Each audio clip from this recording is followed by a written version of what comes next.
Hey guys, welcome back to Someone's PC. Myself and Russ are here to talk about the deck list that were posted from the German Arena Cup. For those of you who don't know, that was an expanded tournament in Germany. So this is really the first tournament outside of small league challenges here and there, where people have been trying to like have had incentive to try and break the new format and play really competitively. So we're going to be going over the decks that made the top four, which was a Yveltal Archeops deck, a Flareon Vespiquen deck, a Vespiquen Accelgor deck, and a very interesting Seismitoad Giratina deck. Yeah, it was interesting. It was boring.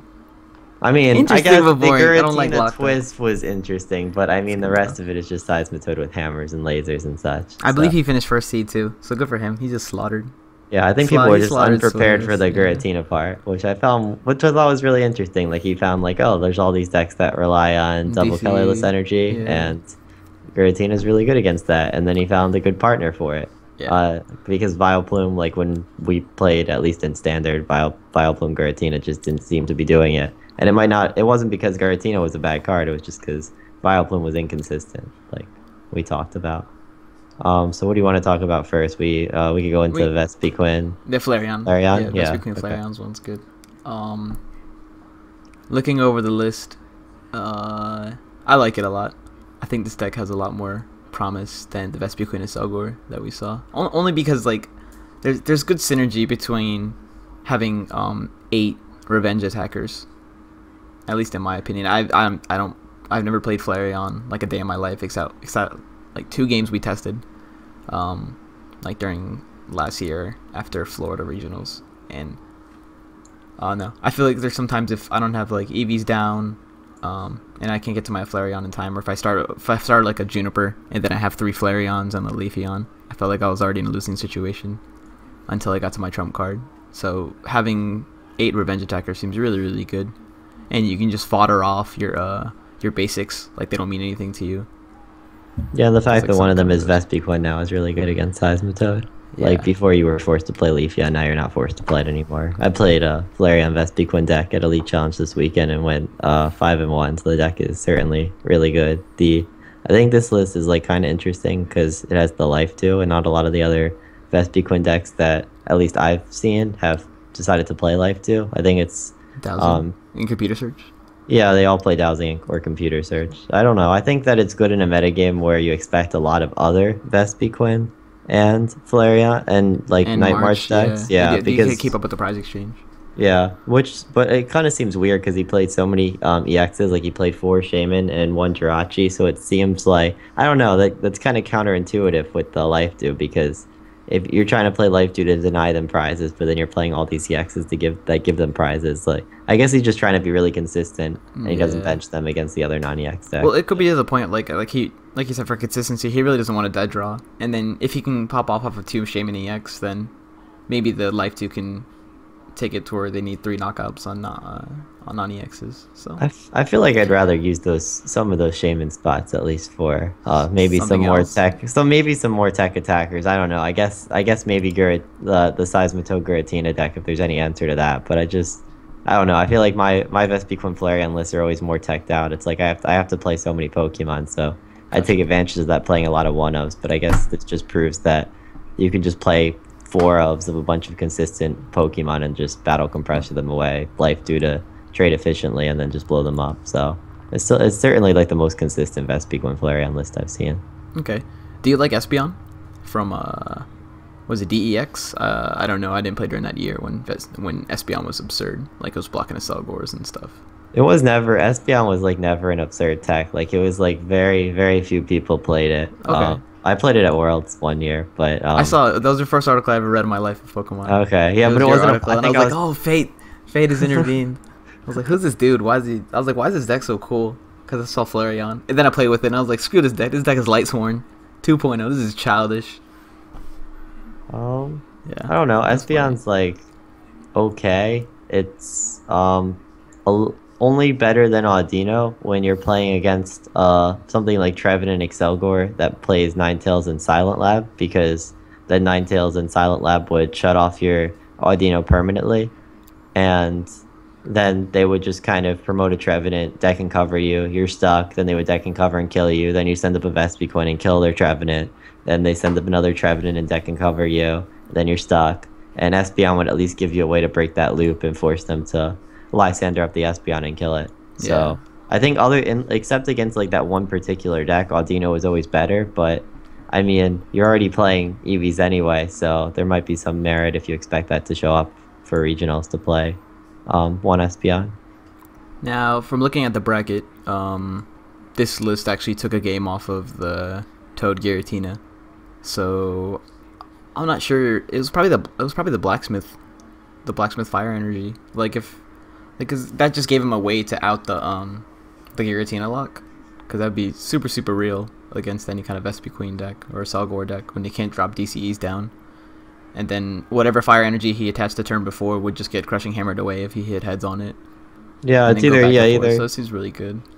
But he'd have to draw like right into the blacksmith, or else he'd have to open 2 VS Seekers off of a consistency card after compressoring. So he can like compressor away a blacksmith and then Juniper, and then get into double VS Seeker before the Toad starts locking up with punches. Because the Giratina deck is in no rush, you know? Like, it's in no rush to try and to lock you out of DCEs.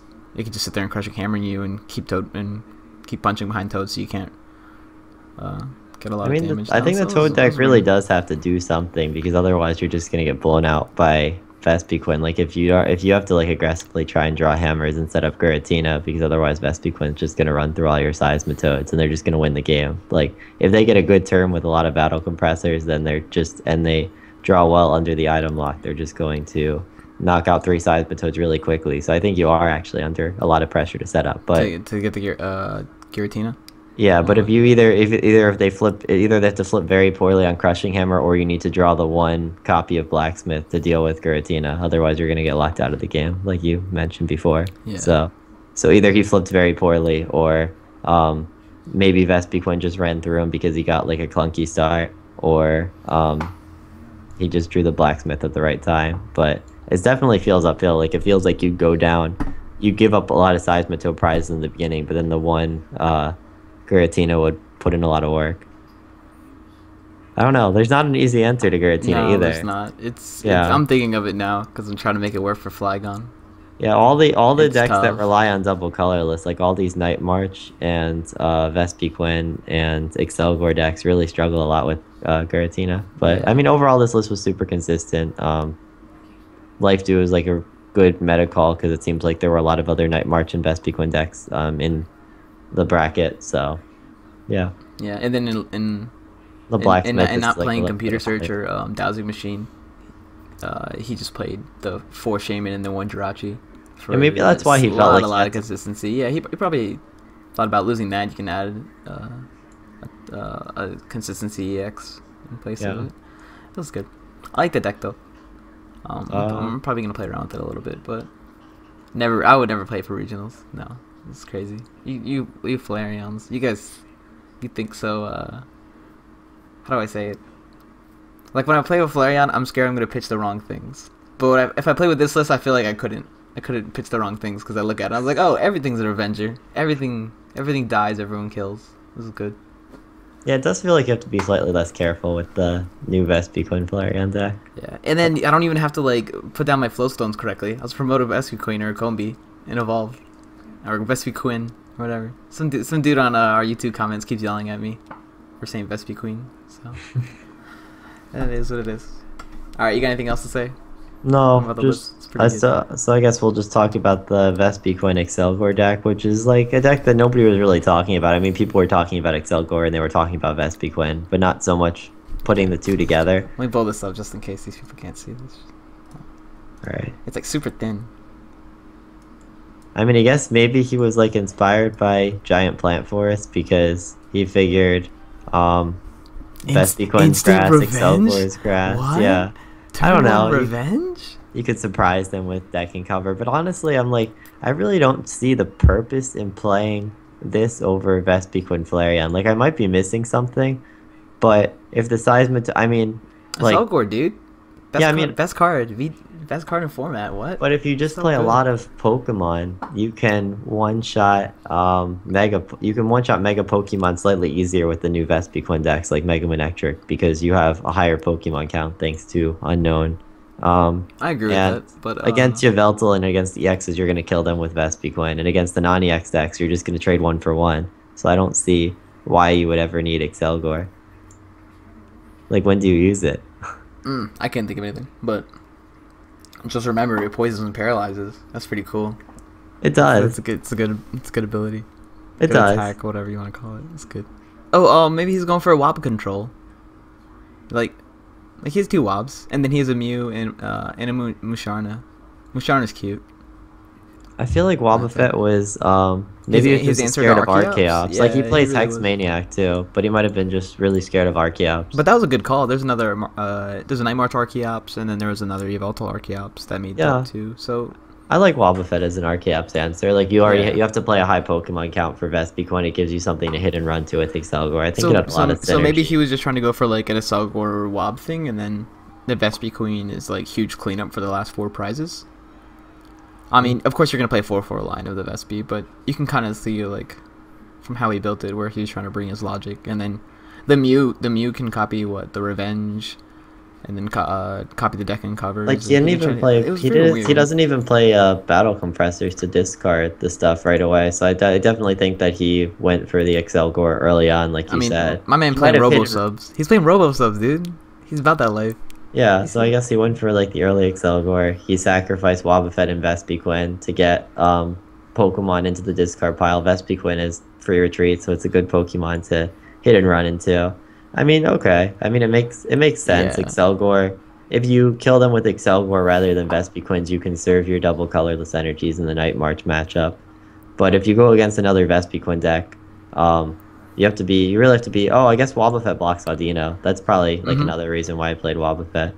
So I don't know. All right, it's starting to make more sense. Yeah, it's starting to come together. It's starting to come together. Yeah, I mean, if Yveltal decks don't run enough answers to Accelgor, they get punished. Obviously, this deck gets really, really punished by Giratina, but he wasn't expecting that going into the tournament. I don't think anybody was, based on how they built their deck. So I guess. I don't know. I guess I like the Flareon Vespiquen deck better, but I see where his perspective was coming. Yeah, he has 3 Colress too, so he's gonna fill up his bench. He's gonna fill up and then go for so it's like an Accelgor deck with Vespiquen for cleanup once they kill all the walls. Yeah. Okay. I like it. I guess it's not. Yeah. I'll play around with it, but I feel like a Force Helmet would be cool. I guess just to help loop Accelgor maybe a little bit easier, but maybe it's not necessary. I don't know. I completely agree with that. Maybe he's just using his Mew EX and then Musharna once the deck got super thin, but I don't see how you're going to get thin too fast because you don't even play Compressor. You know? So he's just like... Yeah, but I mean, he took an interesting concept and he did pretty well with it. Yeah, I like it. And the tournament. Everybody else just kind of, outside of somebody adding Giratina and him, everybody else just played very standard deck. So still props to him for having a unique take on a deck. And a lot of people just... I don't know, they don't account for Accelgor because maybe it's not that popular, so if you have if you find some kind of answer to Giratina, then maybe this concept could work. Yeah. Okay. Alright. We're gonna move on to Yveltal Archeops. Okay. This one got second. And I gotta blow this one up for some reason. Okay, I think this list is a bit better than the one we discussed in our last video based off of the list that we found on Squeaky's channel. This one seems a little bit more refined. He's opting to play Faded Town over Hypnotoxic Lasers, only playing 1 Maxi and 1 Archeops like we talked about before, and then just playing more copies of Acrobike and Trainer's Mail. That way, because those cards are good all the time, and outside of prizing issues with the 1 Archeops and the 1 Maxis, you'd rather not, you're just gonna have more dead cards in your deck. And the deck still functions without Archeops. Archeops just disrupts your opponent, but if you can just set up Yveltals and Seismitoads and use Dark Patches, then it's going to be really good. I also think that playing more non-EX attackers, with the 1 Absol and the 2 baby Yveltals. So it was exactly what we were discussing. Yeah, like we discussed. One. Yeah, it's good to keep up with all the other non-EX decks like Night March and Vespiquen. So I definitely like this list a lot better. I feel like his list was a lot more refined. Yeah. One of the arguments I hear against Archeops is people are like, everybody has a counter to Archeops, so why should I play it? Do you think if everybody's running like one Hex Maniac that Archeops is still not No, worth playing at all? what? The Archeops are still broken. You still have to put them in a situation where they need to answer it. Yeah, There's like a similar theory inside Yu-Gi-Oh, where they had these like new set of cards and they started calling them floodgates, even though they're all old cards. And basically, it's like it stops your opponent from doing anything or like taking over the game or winning the game or special summoning their monsters over and over again, because you have this one card there. But the logic of the same is like if you draw MST, which is like a way to destroy it. If you had a way to destroy it, then they just unload and then open up the floodgates, etc. So that's how they got the floodgate concept. And it's different, or I feel like it's different in pokes, and it's worth it to play it because you still have to put that pressure on your opponent. You know, like I would never play Yveltal without playing with Archeops, in my opinion. I like it a lot more than Garb, because I think Archeops has a lot better control and it's a lot quicker. yeah. Because sometimes like a turn 3 Garb, you're already late and like you lost any time control that you try to have. Your opponent already popped off with their shamans, etc. So it's, I don't know. I mostly agree. Yeah, I think Garb like being slower isn't necessarily a bad thing, but I just don't like Garbodor as much right now because looking at all the top 8 decks, which of these decks really rely on abilities? Like, Well, that's why they made doesn't, just like, top 8. You know. yeah, Night March doesn't rely on abilities. Vespiquen doesn't rely on abilities. Like until more ability-reliant decks become prominent and expand it, it just doesn't seem worth it to rely on Garbodor. But I definitely agree with you with your point. Agreed. That just because they have an answer to Archeops, it forces them to play it. If you get a turn 1 Archeops, well, now they have to waste a supporter on Hex Maniac. And then in the future, if they're an evolution deck, then they're probably also going to have to waste a Lysander on Archeops. So that's almost 2 supporters that they had to waste. And then it also, the turn that they Lysander Archeops, it kind of protects your attacker with all the energy, or they have to choose to Lysander Archeops for 1 prize instead of a Jirachi or a Shaman for 2 prizes. Yeah. So when you think about it like that, Archeops, like even though they have an answer, they have to find it. And even if they can do that consistently, it still changes the way that they play in a way that's beneficial to you because they have to kind of take a detour from their Like usual you're strategy. still gonna stay ahead on turn by turn progression, and it's a huge threat. So I like this. I like this list a lot. I think this build was like super refined. I mean, it's like a standard deck, but obviously, his build is like really well tested, and I think it was smart with Faded Town, dude. Faded Town. Look at him. He plays 2 letters, man. 2 letters, and he probably fails them both, so we can via Seeker Maxis. Peace. Like this is sick. No, this list is definitely really good. I like it a lot. Obviously, I don't know, and it has a shot against Seismitoad too. I mean, he only lost 2-1, and I mean, Giratina doesn't really hurt this deck a ton, so it's just kind of a classic Yveltal Seismitoad battle. And I really think that matchup, just from looking at it, could go either way. I mean, I haven't tested against this particular Seismitoad Giratina list, but I don't see Giratina being some insurmountable force. Like, I feel like Yveltal's actually really good against Giratina. It looks like it came down to like it was a standard Toad Shaman with the Giratina tech. So yeah, it would like it doesn't even look super heavy dedicated to Giratina. All right, we can just go on from this list. I like it a lot. Because we keep talking about Giratina. Definitely use this one in your playtesting circles if you guys actually care about what we say or like take our opinions. All right, so this list, see, like there's only two Giratina, Keldeo, Hoopa always winning. Hoopa's a good card. Hoopa's an amazing card.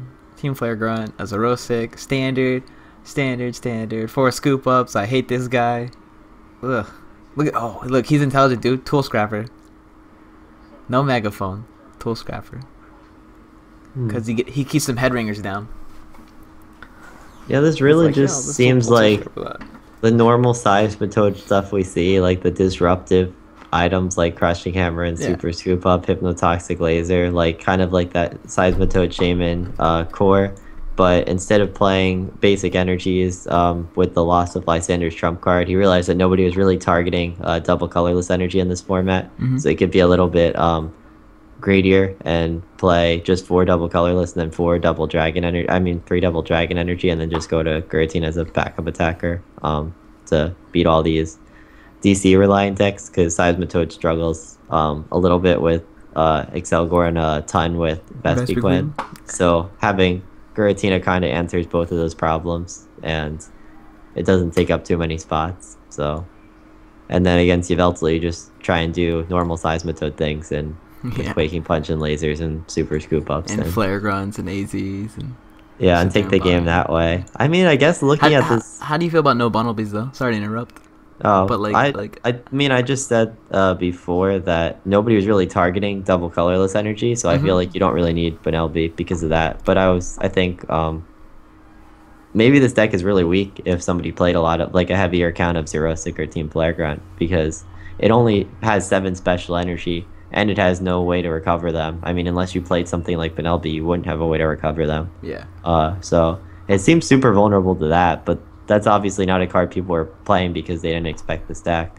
Yeah. I also think the Giratina adds like a late game sweep, because you know at some points when you're playing Toad and it was like Shaman, you need a trump card just to like refuel your resources, recycle everything, and when you get close to where you're only like 7 or 8 cards left in deck and you're down like two or three prizes left over, you can just bring in the Giratina and then 2-shot everything. And, it kind of does like the same thing as Grenade Hammer, basically. But it just has, the attack just has an insane effect on certain matchups. That's why it's worth including it. But yeah, the late game sweep is comparable to what people did when they started playing Water Energy again, I think. And you get to lock in Verbing against Manectric. Dude. And they can hit you with a Mega Manectric. Wow. Yeah, Mega Manectric didn't seem like it was really popular. I guess people couldn't find a way to get Mega Manectric to deal with these Vespiquen and Night March decks, which makes a lot of sense, cause especially against Night March. It's really hard to deal with, even though Manectric's really good against Yveltal on paper. But yeah, I didn't even think about that if somebody did play Mega Manectric, Giratina is very solid. What beats it, man? I mean, I'm trying to think myself, outside of like the Flagrants 0-6. I honestly think like Yveltal Archeops has a fighting chance. I feel like, I don't know, I feel like part of the problem with that, probably why Seismitoad edged it out, is because these Yveltal Archeops lists are forced to run like a really item-based engine, and like you have to run an item-based engine if you want to consistently hit the turn 1 Archeops, but maybe being, I don't know, maybe like cutting like a couple of the Acrobikes or one of the Trainer's Mails, or like maybe making it like cutting a little bit of that turn 1 Archeops consistency in favor for either a couple more draw supporters or something disruptive like 0-6 would help that deck keep up with it more. But other than that, just like throwing, I don't know if like just throwing out big damage. It's like, I guess so with because usually Yveltal will be able to keep up with what's that one attack called? The one that's like Mewtwo, but it's plus 20. I haven't played Yveltal ever. So played it like Evil Ball, you mean? Evil Ball, there you go. Evil Ball, or Lugia's whatever. Thingy. Yeah, Lugia's amazing. Lugia's first attack. Yeah. Those cards are good against Giratina. I think the problem is that the decks that these are all like cards that just use a double colorless energy to attack, and a lot of these Vespiquen decks are only running low counts of basic energy, I guess because they were unprepared for it. So, and if you only play low counts of basic energy, like 3 or 4 basic energy, and the other deck plays 4 Crushing Hammer, your strategy only works if your basic energy sticks for a turn if you take 2 energy to attack. And if your opponent is decent at flipping on Crushing Hammer, then that's unlikely to happen, because you might have to discard a basic energy, one might get prized, a couple get Crushing Hammered away, and all of a sudden you can't attach special energy. So, I don't know. It's a hard, like, if you had, like, a deck with a ton of basic energy, or, like, obviously some kind of, like, Bronzong, Lugia thing. I don't know. Something weird like that. Something Metal Ray-ish?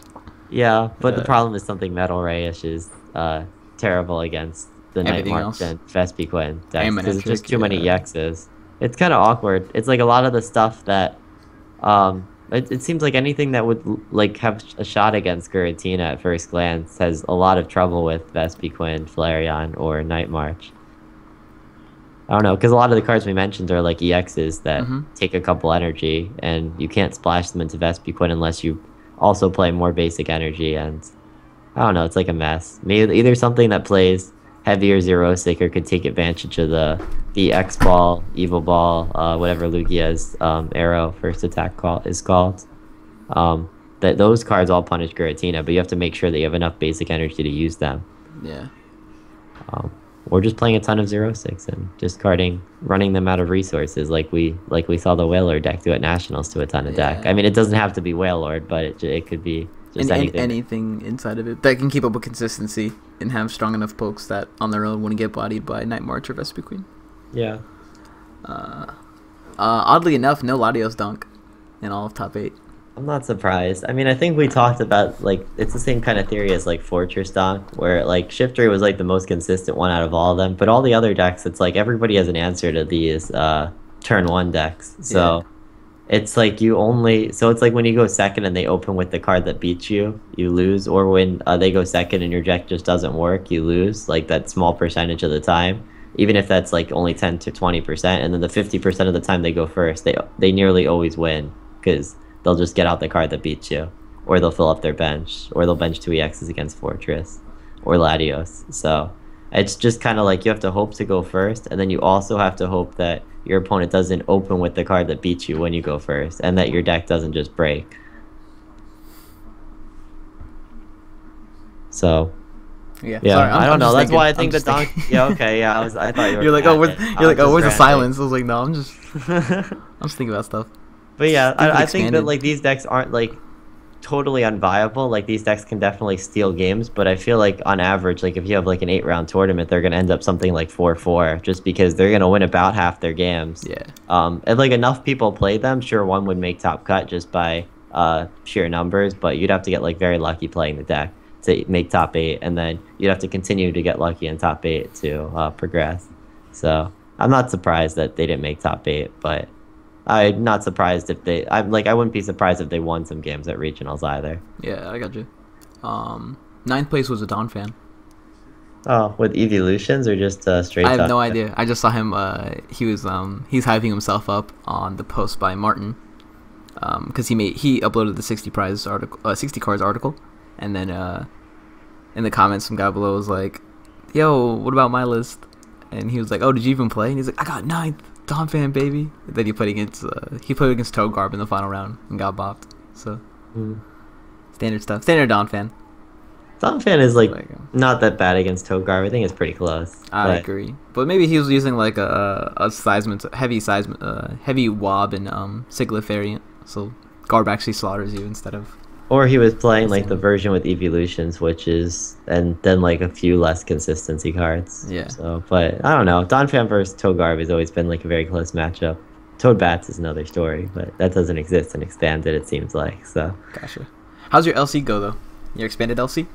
Oh yeah, I mentioned briefly. I decided to play Vespiquen Flareon just because I always like play. I feel like I either play the really annoying like slow setup and win decks, or I like playing like the extremely fast like battle compressor decks, like kind of opposite ends of the spectrum. Maybe just because it's refreshing to play one of the really speedy decks. And Vespiquen is also like a very toolboxy decks with a ton of options. So I basically just took my list on 6 prizes, and based on some of the comments in the discussion and things I wanted to try out on the car ride there, I just made a couple small changes, like switching my ace spec to dowsing machine and stuff like that. Okay.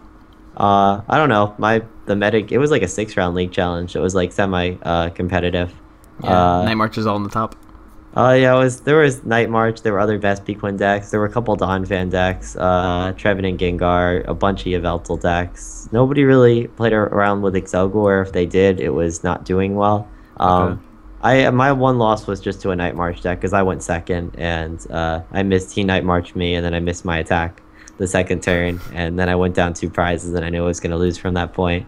It's kind of sad that you just know you're going to lose from the second turn, because you see 2 Night Marchers with 2 double colorless energy, and then you pass, and then you see the 3rd double colorless energy comes down, and you know that you're probably not going to be able to end them out of the game, and it would all went downhill. I beat a couple other Night Marchers. I didn't beat any Yveltal decks because I didn't play against any, but I felt like very confident in my Yveltal matchup with Vespiquen. And I managed to beat 2 Donphan decks, but one of them I got a very good start, and then the other one I just got an average start, but the Donphan player with evolutions got a very poor start, so I was just able to run them over because Vespiquen is extremely consistent. So Vespiquen, and then I saw the results for this weekend, and then Vespiquen seemed like it was up there a lot. So I wasn't surprised. I'm like, I guess I picked a decent deck. Nobody played anything crazy like Giratina because it was only a league challenge. People Yeah. were still experimenting, but and Night March ended up winning, getting first and second. So the Night March I lost to ended up getting first. So good for him. Word. Oh, Yeah. I just played like a little like, expanded tournament on Tuesday. I played Flygon, and then no surprise. I got I misplayed really badly. It was awesome. My first round I misplayed and took a knockout on a Darkrai when I shouldn't have, and then I got end out of a perfect hand. And then going down to 4 cards probably took me out of drawing into my second or third beach, and then like my 9 supporters I had left over. So yeah, lesson learned. No one played anything like too good.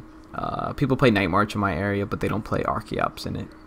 Have a very like non-competitive locals, even though they're competitive. So like they're competitive just because they want to be competitive, but in terms of like deck building or keeping up with like everything that's in the current meta, they're not so much on that. So I don't try to go there and really have like a playtesting mindset. I just go there and I'm like, oh, let's see if I can get some free store credit and then get packs and sleeves off of this kind of thing. So, Yeah, some league challenges are a lot more, like there's even league challenges near me like that I'll miss one that's like an hour and a half away, and it's like yeah. there's 9 people, all the divisions are mixed together, and this one it's like, well, 6-round league challenge. Where did all these people come from? I don't know. It's like it's so like variable, and you get 15 points whether you win a 9-person 3-round league challenge or you win a 6-round league challenge. That's why I feel like league challenges should be reevaluated, but With no points. either I don't know, either no points or just lower the best finish limit for them, so it's not like people. I don't know. There's 90 like points and 80 yeah, points, whatever it is. because you could really just cherry pick all these easy 9-round league challenges if you had a lot of time and were struggling to get an invite. So I hope that I hope that they do that in like maybe like next year or something if it continues to be the same thing. All right, so what are you looking forward to for the next like 2 weeks, or like what do you think's strong? That's a better question, because I know there's a bunch of expanded LCs coming up in the next like the 3 weeks, like basically the entire next month. I know myself, we have like 3 weekends straight of all expanded LCs. And Yeah, how many I'm pretty actually sure. able to go to is going to depend on like my Yeah, college and yeah. work and stuff. But I'm really excited just in general to try this Seismitoad Giratina thing out, or try splashing Giratina and other things, trying to find a counter to Giratina, because everything That's else. what I wanted to do. I was like, I might usually like hit you with your own pimp kind of thing.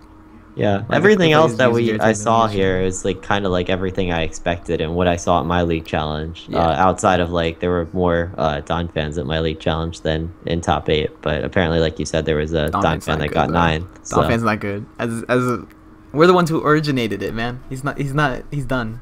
He had his time. I feel like Stay with his Donphan Evolution shows some potential if somebody could get the list to work right. Like it's decent against these Seismitoad decks, and if you on paper, if you get Jolteon in play, you do a lot of damage to your Yveltal. If you get Vaporeon in play, you could one-shot a Flareon. Flareon in play, you can one-shot a Vespiquen. Okay, But- so we'll do like a Donphan, a Accelgor evolutions. There you go. Everyone gets all elements, and then a Accelgor gets to hit toe for weakness. You know, We're gonna try it out. We're gonna do I it. don't know. I'm not like sure if there's a list for Donphan that could do that consistently, but just the fact that on paper it has like it can like deal with everything. So I feel like it's a deck that I wouldn't completely write off as dead, but Not dead. It's, Yeah, it's it has drowning though. It's potential. drowning though. He's getting there. it has potential. I mean, if people kind of don't take Donphan into consideration when building their list and in play testing, I think it could definitely catch some people by surprise. I definitely think that I definitely think there's going to be some people playing Donphan at regionals. Somebody's going to try and make it work. So, it's We'll not see. as tried and true as like these Night March and Vespiquen lists and these Yveltal lists. So I think that's like we're just gonna see less of it just because there's so many Vespiquen and Night March lists. Now there's a Seismitoad list, and a lot of people always flock to Seismitoad. There's a lot of Yveltal lists. Like there's all these lists that are out there, and people are kind of familiar with these cards, so it's a lot easier for them to pick up. Whereas Donphan's something where you have to be more innovative to get a build that's consistent with the evolution. So even though it might not be popular, that doesn't mean that it's not good. I agree. Yeah. Even though I think it sucks. for what everyone's presenting to me and everything else I've seen. I was like, it's super underwhelming. I mean, Flareon's one of my favorite Pokemon, and Donphan grew on me as time after yeah, Philly. as we Philly? played it. Yeah, after Philly, Donphan grew on me as a Pokemon. So I'd be excited if there was some way to put them together. So maybe it's just me being optimistic and wanting it to work because I like the two Pokemon. But Maybe. we'll see. Okay. Well, I'm gonna eat dinner. Yeah, And, I'm gonna head out to dinner. Happy Labor's Day, everybody. Yeah. Hope you're enjoying some time with your family, or if you have no family, you're chilling alone in your house. Play some League of Legends. Go watch Paragon. Melee was amazing. Mewtwo King the King. Cool, man. Have a good night. Yeah. All right, you too. All right. See you guys next time.